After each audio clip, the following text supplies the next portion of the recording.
Emlékeim közt van egy tépet levél, melyet nem is küldtem el.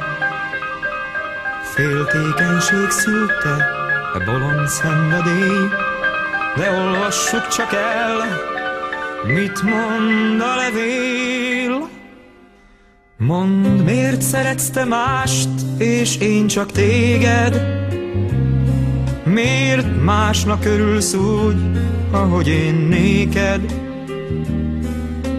Ha mellém sodort egyszer már az élet, én nem engedlek oly könnyen el. Mondd, miért adtál reményt és oly sok álmot, ha mástól akarod a boldogságot. Mondd, miért fogadtad el szerelmes szívem, és hogyha elfogadtad, most miért dobtad el? Az első pillanatban megmondhattad volna, szólhattál volna, ne kezdjük el. De te lázba jöttél, s lágyan átkarolva, hozzám hajolva, hazudtad el, hogy nem szeretsz te mást, enyém a szíved. S lásd, kis búcsú levél lett az ígéret, de én ezt a kis levelet most összetépem. Ha így akartad, hát nekem se fáj.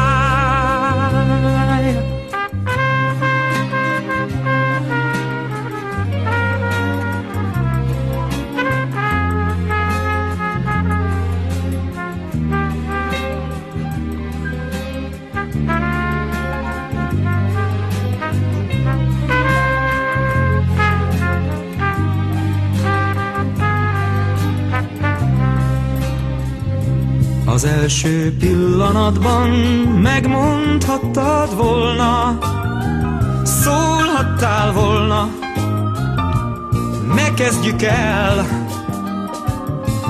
De te lázba jöttél, s lágyan átkarolva, hozzám hajolva, hazudtad el, hogy nem szeretsz te mást, enyém a szíved.